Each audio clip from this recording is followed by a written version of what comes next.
Hello and welcome to happy cinemas. ఈరోజు మంచు విష్ణు నటించిన 'Kannappa' movie యొక్క రివ్యూ అయితే చూద్దాం. సినిమా యొక్క కథ అయితే వెరీ సింపుల్. ఒక నాస్తికుడు దేవుని భక్తుడుగా ఎలా మారాడో ఈ సినిమా మూల కథ.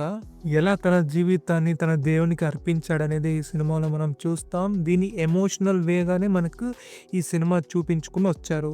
ఈ సినిమా టేక్ ఆఫ్ అయితే చాలా మంచిగానే స్టార్ట్ అయింది, కానీ వెళ్తూనే సినిమా స్లోగానే వెళ్తూ ఉంటుంది. సడన్‌లీ ఒక క్యామియోతో మనకు కొంచెం మనలో జోష్ పెంచుతారు. ఎక్కడెక్కడ డల్ మూమెంట్స్ ఉంటాయో అక్కడక్కడ ఒక క్యామియోతో మనలో ఒక జోష్ పెంచి మనం థ్రిల్ అయ్యేలా ఫీల్ చేస్తూ ఉంటుంది cinema. Hero, heroine love story అయితే జనరల్ లవ్ కమర్షియల్ మూవీలో ఎలా ఉంటుందో అలాగే అనిపించింది నాకైతే. నెక్స్ట్ ఏం జరుగుతుందని మనం ఈజీగానే ప్రిడిక్ట్ చేయొచ్చు. అయితే ఈ సినిమాలో ఇంటర్వెల్ సీన్ అయితే చాలా సూపర్‌గా తీశారు. అది మనకు ఒక గూస్ బంప్స్ వచ్చేలా అయితే ఆ ఇంటర్వెల్ సీన్ అయితే ఉంది.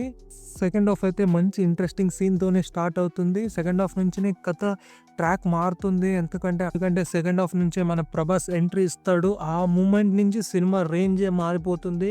ఆ ఒక జోష్ గాని, ఆ ఒక ఎలివేషన్స్ గాని టాప్ నాచ్‌గా ఉంటది సెకండ్ హాఫ్ నుంచి. ప్రభాస్ వచ్చిన తర్వాత సినిమా అయితే ఇంట్రెస్టింగ్‌గా మారిపోతుంది. ప్రభాస్ తర్వాత వచ్చే సీన్స్ అయితే ఆ వార్ సీన్స్ గాని, ఆ ప్రీ క్లైమాక్స్ సీన్స్ గాని, ఆ వార్స్ గాని, ఆ ఫైటింగ్ సీన్స్ గాని, దానికి సంబంధించిన బీజీఎమ్స్, ఎలివేషన్స్ అయితే సూపర్ అంటే సూపర్‌గా ఉంటుంది. మంచు విష్ణు అయితే తన కెరియర్‌లోనే ఎక్సలెంట్ పర్ఫార్మెన్స్ అయితే ఈ సినిమాలో చేశాడు. ప్రభాస్ సీన్ అయితే సూపర్ ఉంటుంది. ఆయనకు సంబంధించిన సీన్స్ గాని, ఆయనకు సంబంధించిన డైలాగ్స్ గాని, ఆయనకు సంబంధించిన ఎలివేషన్స్ గాని, ఆ ఎలివేషన్‌కి తగినంత మ్యూజిక్ అయితే సూపర్ అంటే సూపర్. ప్రభాస్‌ని అయితే ఎలివేట్ అయితే సూపర్‌గా చేశారు ఈ సినిమాలో. ఖచ్చితంగా అది థియేటర్ మూమెంటే. మోహన్ లాల్ క్యారెక్టర్ కూడా డిఫరెంట్ గానే ఉంటుంది. ఆయన క్యారెక్టర్ మనకి ఇంట్రెస్టింగ్ గా కూడా అనిపిస్తుంది. క్లైమాక్స్ అండ్ ప్రీ క్లైమాక్స్ అంటే ఫుల్ హార్ట్ టచింగ్ గా ఉంటాయి. ఎందుకంటే సినిమా అయిపోయి మనం బయటికి వచ్చేటప్పుడు మన కంట్లో నీళ్ళు అయితే ఖచ్చితంగా ఉంటాయి. నేనైతే ఈ సినిమాని ప్రభాస్ కోసమే వెళ్ళాను. అయితే ఒక మంచి సినిమాని చూసానని నేను అనుకుంటున్నాను.